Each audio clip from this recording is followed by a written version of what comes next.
The words "you get nothing, Olivia" hit me like a physical blow, each syllable landing with precision. My fingernails dug crescents into my palms as I maintained perfect posture in the antique chair that had belonged to my great-grandmother. Around me, 32 relatives exchanged knowing glances in Grandma Edith's Connecticut mansion, the marble floors and crystal chandeliers suddenly feeling cold and foreign. Grandma's declaration hung in the air, amplified by the silence that followed. The lawyer beside her wheelchair shifted uncomfortably, clutching his leather portfolio tighter. What Grandma didn't realize as she delivered my public execution was that the oxygen concentrator humming beside her, the specialized hospital bed upstairs, and the experimental immunotherapy treatments that had given her 3 more years, I had paid for all of it. My name is Olivia, I'm 31 and the founder of a non-profit organization. This is the story of how I rebuilt my family's understanding of success without sacrificing who I am. The family meeting invitation had arrived 2 weeks ago. Attendance mandatory, the text had read. My mother had called repeatedly, anxiously asking what I'd done to upset Grandma. Nothing, I'd answered truthfully. But in my family, that was precisely the problem. In their eyes, I'd accomplished nothing worth mentioning, no prestigious career, no husband, no children, just my little charity work that they dismissed whenever I brought it up. Olivia has wasted her life, Grandma continued, the beeping of her heart monitor, the same one I'd arranged for last year, punctuating her condemnation. While her cousins built successful careers, she's been playing at shelter work for a decade. My cousin Ryan smirked from across the room. At Christmas, he'd explained investment strategies to me as though I were a child. Beside him, my cousin Tanya, recently made partner at her law firm, nodded in agreement with Grandma's assessment. I've watched each of you build something meaningful, Grandma continued, her gaze traveling around the room. Ryan manages billions in investments. Tanya made partner at her firm. Jacob runs medical practices. Catherine's restaurant won prestigious awards. She turned back to me, her eyes cold. Olivia works at some women's shelter, making poverty wages, living in a tiny apartment, driving an ancient car. She's thrown away every advantage this family gave her. I felt a strange detachment watching this performance, as though I were observing someone else's humiliation. The irony was almost beautiful in its completeness. So today, I'm announcing my estate plans, Grandma declared. Everything will be divided among my grandchildren who've proven themselves worthy. Olivia gets nothing. The room erupted in applause. My aunts and uncles beamed with pride while my cousins exchanged satisfied glances. My mother, seated in the corner, wiped tears silently. Grandma, I said, rising slowly. I understand. Do you? Her voice was sharp. Do you understand what a disappointment you've been? Your grandfather built a fortune from nothing. We gave you every opportunity, the best schools, the right connections, seed money for any business venture, and you chose to waste it all. Someone has to help people, I said quietly. Let other people help people, Grandma snapped. People without your advantages. You were supposed to build something, create wealth, continue the family legacy. Instead, you're serving soup to homeless people. I could have defended myself. Could have explained that the women's shelter was actually the Callaway Foundation, a non-profit I'd founded at 21 with proceeds from my first startup exit. Could have mentioned we operated 17 facilities across 6 states, serving over 10,000 women and children annually. Could have told them our annual operating budget was $47 million. But I'd learned that my family didn't actually want to know. They decided who I was long ago, and information contradicting their narrative was dismissed as exaggeration or delusion. I love you, Grandma, I said instead, crossing to kiss her papery cheek. I hope you have many more years ahead. I'm sure you do, she replied coldly. Now that you know there's no inheritance coming, you'll have to figure out how to survive on your charity wages. I returned to my seat as my phone vibrated. A text from my assistant, board meeting in an hour. Hospital expansion proposal needs your approval. Also, Mrs. Callaway's care coordinator asking about Q1 payment, $184,700 for medical expenses. Standard authorization. I responded quickly, approve expansion. Yes to Q1 payment. We'll call after meeting ends. Grandma's lawyer, Mr. Harrison, cleared his throat. Mrs. Callaway, we should review the actual documents. I need to verify some final details. What details? Grandma asked impatiently. It's simple. Split everything among the grandchildren except Olivia. Yes, but there are items in your financial records requiring clarification. Mr. Harrison began spreading papers across the coffee table, his expression troubled. I need to understand the source of certain payments. What payments? Your medical expenses over the past 3 years. He pointed to several documents. Your insurance covers standard care, but the experimental treatments, private nurses, and specialized equipment total approximately $2.4 million. The bills show they were paid in full by an anonymous donor through a medical trust. The room fell silent. Grandma frowned. Anonymous donor? I assumed insurance covered everything. No. Insurance covered perhaps 20%. The rest was paid through something called the Callaway Medical Trust. Mr. Harrison produced another document. I've been trying to identify the trust's founder for weeks. It's been paying your bills since you were first diagnosed. Who set up this trust? Uncle William demanded. That's what I needed to clarify today. The trust requires the founder's permission to disclose their identity. I sent a formal request last week to the trust administrators who manage the legal arrangements. My phone buzzed again. Your lawyer, Mr. Harrison, received authorization to disclose the medical trust details. Proceed? I typed back, yes. Mr. Harrison's phone chimed. As he read the message, the blood drained from his face. Oh my. What? Grandma demanded.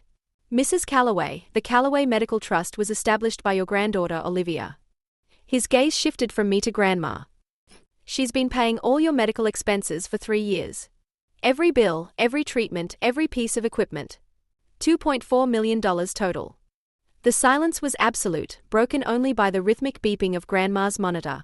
That's impossible, Grandma whispered. Olivia doesn't have money. She works at a shelter making $30,000 a year. She doesn't work at a shelter, Mr. Harrison corrected. She runs the Callaway Foundation, one of the largest women's service nonprofits in the country. According to these records, she founded it 10 years ago after selling a tech startup. The foundation's annual budget is $47 million. Papers scattered as Grandma tried to grab them with shaking hands. What startup? SecureLink, I said quietly.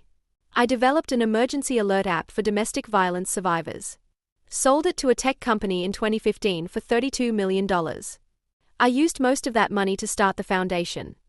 $32 million? Ryan choked. You sold a company for $32 million.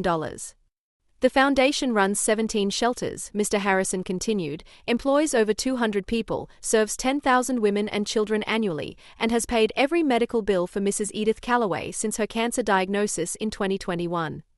Grandma stared at me like she'd never seen me before. You paid for my treatment? The experimental immunotherapy your oncologist recommended, I confirmed.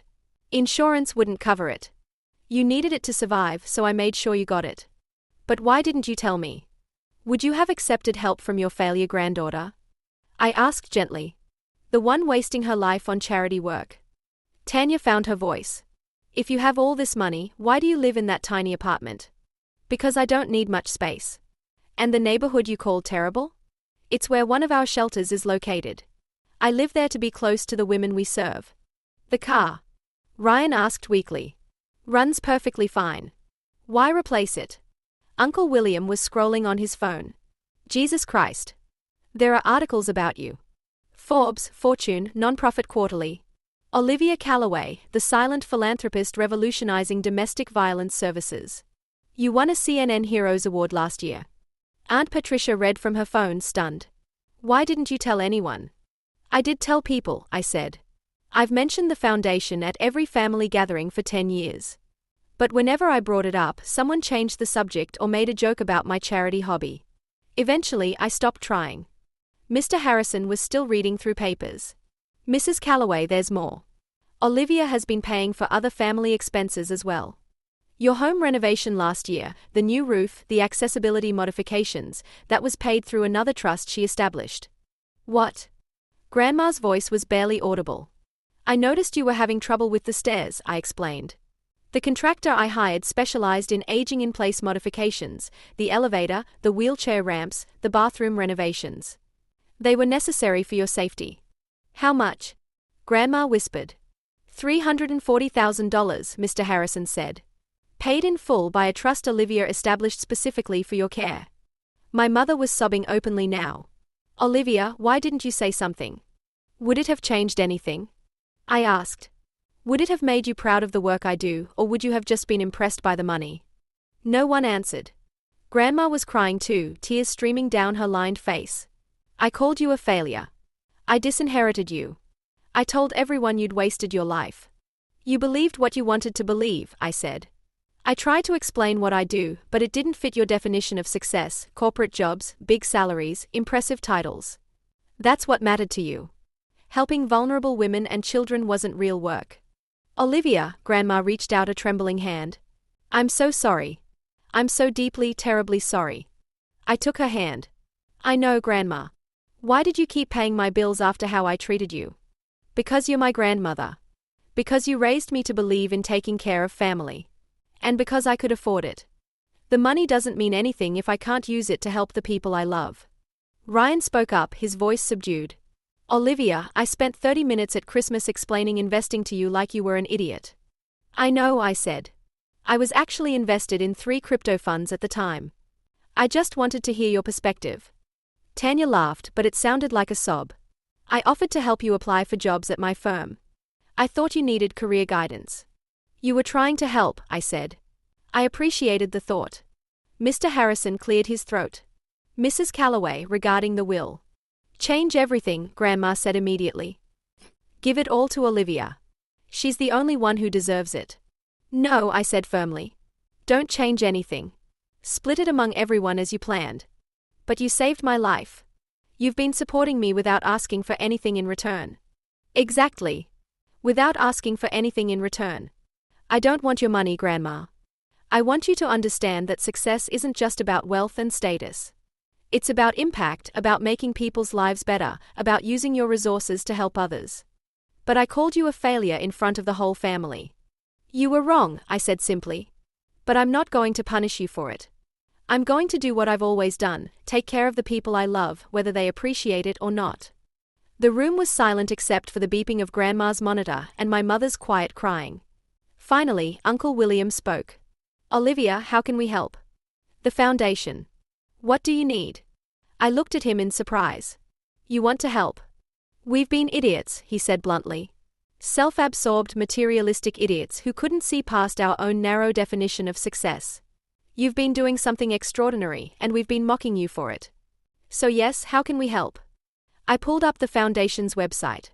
We always need volunteers, board members, donors, people willing to use their professional skills to support our programs. I'll serve on the board, Tanya said immediately. And my firm can provide pro bono legal services. Our hedge fund has a charitable giving program, Ryan added. I'll make sure the foundation is a priority. One by one, my cousins offered their support, their expertise, connections, resources. The same people who'd applauded my disinheritance 30 minutes earlier were now falling over themselves to help. Grandma was still holding my hand, tears continuing to fall. How do you not hate us? Because hate takes energy, I said. And I'd rather use my energy to help people who actually need it. Besides, Grandma, you taught me something important today. What's that? That unconditional love means loving people even when they don't see your value. Even when they call you a failure, even when they cut you out of their will, you love them anyway because that's what love is. That's not what I meant to teach you, she whispered. I know, but it's what I learned. Mr. Harrison quietly packed his papers. Mrs. Calloway, would you like me to schedule another meeting to revise the will? Grandma looked at me. What do you want, Olivia? I want you to get better, I said. I want you to have more years with your family. I want you to understand that your granddaughter working at a women's shelter is doing work that matters, even if it doesn't come with a corner office and a 6-figure salary. 7-figure, my mother said suddenly. Everyone turned to look at her. Olivia, your salary from the foundation is public record for nonprofits over a certain size. You make $180,000 a year, plus the wealth from your startup exit. You're probably worth more than everyone in this room combined. Net worth isn't the same as self-worth, I said. I learned that from Grandma. She taught me that what you do with your life matters more than what you accumulate. I just applied that lesson differently than she expected. Grandma pulled me into a hug, her frail arms surprisingly strong. I'm proud of you, she whispered. I should have said it years ago. I'm so incredibly proud of you. I know, Grandma, I said. I've always known. That wasn't entirely true. I'd spent years wondering if I was making the right choices, if my family would ever see the value in my work. But in that moment, holding my grandmother while my family looked on with new understanding, it felt true enough. The meeting broke up slowly. Cousins approached one by one, apologizing, asking questions about the foundation, offering genuine interest for the first time in years. My mother hugged me for a long time, whispering apologies I told her weren't necessary. After nearly an hour of reconciliations and tearful conversations, I gathered my things and prepared to leave. I had a foundation to run after all, and the board meeting couldn't wait forever. As I was leaving, Mr. Harrison caught my arm. "Ms. Calloway, for what it's worth, what you did, paying her bills anonymously, not seeking credit, continuing to care for her even after today, that's extraordinary." "It's what family does," I said. "No," he said gently. "It's what good people do. Your family is lucky to have you." I drove back to my 600-square-foot apartment in my 15-year-old Honda, thinking about perception and reality, about success and failure, about love and pride. I arrived home just as the sun was setting, parking in my usual spot behind the building. As I was unlocking my door, my phone rang. Grandma's number. "Olivia, it's me." "Hi, Grandma. The estate lawyer said you've been paying for everything, not just medical bills. You've been covering the home care nurses, the meal service, the transportation to appointments, everything. I wanted you to be comfortable," I said simply. "Why?" "After how I treated you." "Because you're my grandmother. Because you raised me. Because you taught me that family takes care of each other. You just forgot that lesson applied to me too." She was quiet for a moment. "Will you come visit me tomorrow?" "Not for a family meeting. Just you and me. Bring your laptop, I want to see everything. The foundation, the shelters, the programs. I want to understand what you've built." "I'd like that," I said. "Olivia, thank you for saving my life. For loving me when I didn't deserve it, for being a better person than I ever taught you to be." "You taught me more than you know," I said. "Good and bad. I just learned to keep the good parts and leave the rest." After we hung up, I sat in my car for a while, watching the lights come on in the apartments around me. My building wasn't fancy, but it was home. And more importantly, it was 2 blocks from the women's shelter where I'd spent the morning helping a mother of 3 find emergency housing. Success, I'd learned, wasn't about impressing your family. It wasn't about corner offices or trust funds or appearing at the right social events. Success was knowing that somewhere tonight, a woman was sleeping in a safe bed because of the work I did. A child was eating dinner because of the programs I funded. A family was rebuilding because of the services I provided. That was worth more than any inheritance. That was worth everything.